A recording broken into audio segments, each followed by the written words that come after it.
Hi everyone and welcome to the Stage 19 betting preview brought to you by Goodforthegame.co.za. Well, let's start off with a look back at stage 18, shall we? And yeah, pretty much went as I suppose many would have expected. Breakaway getting clear, Jumbo-Visma not that keen to chase it down. And in the end, they managed to stay away. I did think at one point that they might try and set the stage up for Roglic, but it was not to be. And certainly, I've got to say, I've loved this Tour de France. There's no such thing in my eyes as a bad Tour de France. And certainly this one, the route has been good. But it's just a pity that Jumbo-Visma have been so dominant because today's stage would have been an absolute beauty if the leader didn't have such a dominant team because it really was set up. But in the end, the Jumbo-Visma tempo was just too strong. I mean, Wout van Aert again going at the start and riding some of the climbers like Rigoberto Uran out on that steep final out-of-category climb with something else. But there was plenty of other stuff to keep us entertained today, including the most amazing finish between Kwiatkowski and Carapaz, both from the Ineos Grenadiers. And I must tell you that in-play decision through a mate of mine, I decided to lay a Richard Carapaz. And I was immediately, you could see I was in trouble because I thought at that point that the break might get chased down. It became clear it wouldn't. And then I was rooting for Bilbao to win the stage, and he was dropped on the climb. And it basically came down to the fact that I needed Kwiatkowski to beat Carapaz. Now, they're teammates. They came down to the last kilometer. They embraced. I thought, I'm sure they'll give it to Kwiatkowski because he's been working so hard for the team over the years and he's never won a stage. At the same time, I thought if they do sprint, actually race each other the last kilometer, then Kwiatkowski should win. But in the end, they came over the line together, arm in arm. And thankfully, Kwiatkowski's wheel just went in front, and I managed to get that. And I know quite a few guys who have backed Kwiatkowski for the stage as well. And what an agonizing final 300 meters that was. But anyway, a good stage. I did have Wout van Aert at 100-1. What a pity it didn't come down to collection because he actually came into third place. Unfortunately, I didn't take him for a podium there. And pretty much all of the big guns there. Richie Porte surviving a scare with a puncher on the gravel section, and he managed to come back in. So credit to him. I was really pulling for him to come back there. But so interesting stage. Bennett took the intermediate sprint out to sort of strengthen his hold on the green jersey.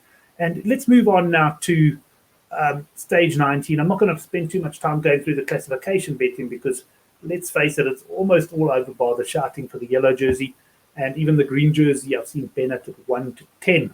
Although I want to talk about the green jersey now because here's the stage. Now, clearly, there's only one Cat 4 climb. So as far as the yellow jersey goes, there shouldn't be any action tomorrow.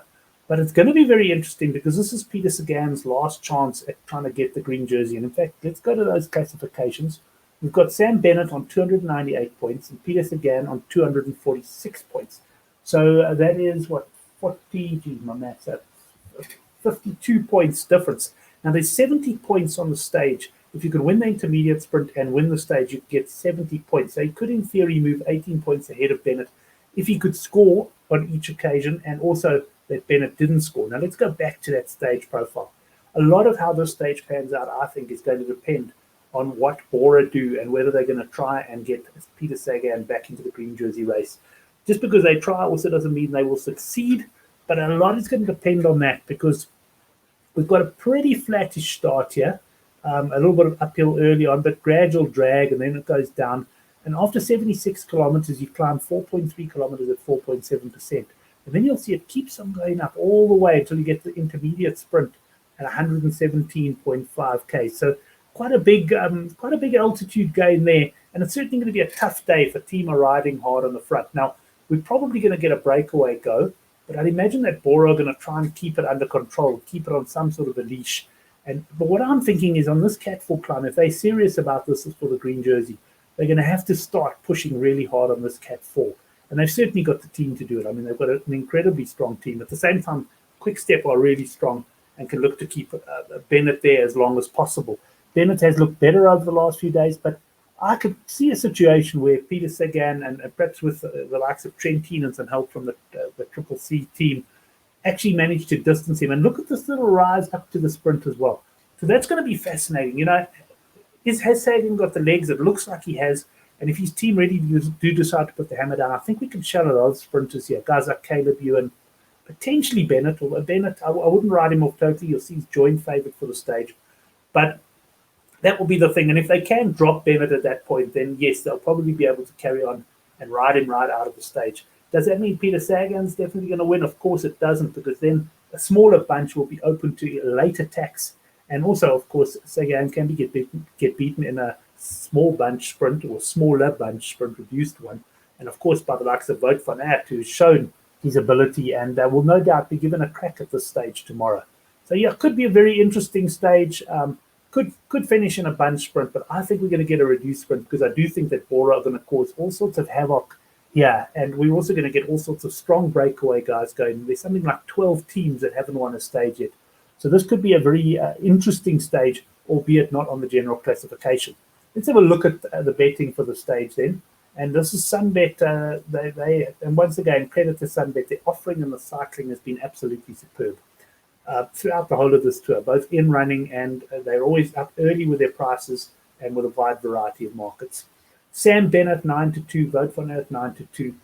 Vote, there's little doubt if it comes to a reduced sprint that he will be there, and I think that 9-2 could look a pretty decent price. And Caleb Ewan 7-1. I'm not sure that, if things get hot on this stage, I'm not sure that Caleb Ewan, who hasn't looked particularly good in the mountains, might not sit up and say, bring me a Paris and the Champs-Elysees and I'll show you how you win a sprint there.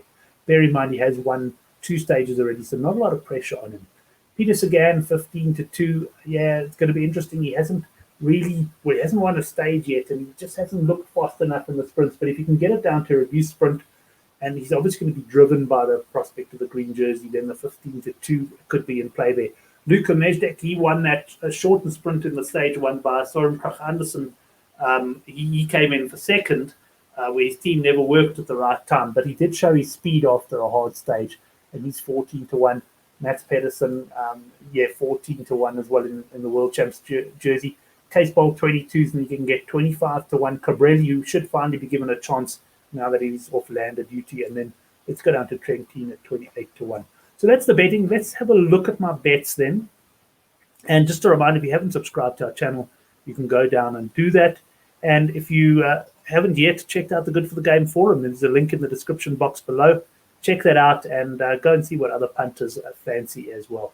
But let's go to my bets. I put them all on one page because there are quite a few today, and you'll see I'm getting quite into the old match bets. I did hit my big match bet on stage 18, Martinez over Hugh Carthy. They actually were on the climb together when Uran got dropped, and they dropped with him, and I was worried Carthy might beat Martinez, but in the end, Martinez did beat him fairly comfortably. I had a biggish 5-unit bet on that at 6-10, so happy to see that arrive. But let's go into my stage 19 bets. Spreading small bets around. Quarter unit, Trentin to win, 28-1 at the Sunbet there. So, yeah, that's, I think more hopeful for me. Trentin has looked very strong, but he'll have, he just hasn't looked fast enough in the sprint. But if it's a reduced sprint, he might have a chance, and who knows, even a late attack, although I don't think he's the type to win from a late attack. So he's been, obviously, I've got a nice bet on him to come in the top 3 in the green jersey. So that's looking pretty good at the moment. I just like him to bag a few more points just to make sure. Bettiol win at 66-1. How does Bettiol win the stage? Well, he wins it with a late attack, plain and simple. So I'm sticking quarter unit on him there. The stage could be a lot more chaotic than we expect. On the other hand, it could be a lot more of a straightforward sprint than we expect. It's one of those Tour de France's. Quarter unit, Søren Kragh Andersen. I got this one of Will Newton's preview. Will, of course, was on the show with me a couple of times last year, and he reckons that Sunweb might be doing some late attacks. I think a lot will depend on if Case Bowl makes it over the climbs or not. If he doesn't make it over the climb, then I agree with him 100%. And Kragh Andersen looks a decent price at 50-1. Edvard Boasson-Hagen, he loves these tough stages. He hasn't looked that good, though, so I'm a little bit concerned about that. But, hey, he's 66-1. If he can be there in the select bunch sprint, he showed in one of the earlier stages that he still has a bit of speed. But let's get down to the business end of the stage for me. And on Sunbet, if you scroll further down, you'll get to the matchups. And I'm going Bennett over Ewan here at 1-2 or 5-10 at Sunbet. I'm going 5 units. So this is one of my bigger bets that I'll place on a match bet. Bennett, I think he's going to fight hard to stay in this green jersey race. I think if the going gets tough, Ewan might pack it in. And even if it does come down to a final sprint, I think Bennett has every chance of beating Ewan after a tough day in the saddle. So I'm going 5 units, Bennett over Ewan there at 5 to 10. And then this is an interesting little one. Viviani over Bol at 13 to 10. Viviani hasn't been at his best, but he should have recovered from his foot injury, and he can handle this sort of terrain. I'm not convinced Bol will be there at the end. I think if the going gets hard, him and Ewan might drop off, and I think the 13 to 10 Viviani looks a decent price. Much smaller bet for me there. My main play is going to be on the 5 to 10 shot, Bennett over Ewan. Thanks, everyone. We're nearly in Paris. We'll have a preview of the time trial out on Saturday morning. And, of course, we'll also do a preview for the stage into Paris. But it's been great being with all of you and betting on the Tour de France. I've stuck my head slightly in front of the bookmakers now. Don't ask me how, because if you've been following my stage win bets, you'll say, when is this guy going to tip a winner? But fortunately, some of my match bets have come in. One thing for sure, it's been an enjoyable, incredible ride. But I'm exhausted. You can probably even hear it in my voice. Grand Tour fatigue well and truly setting in. We'll see you on Saturday for the time trial.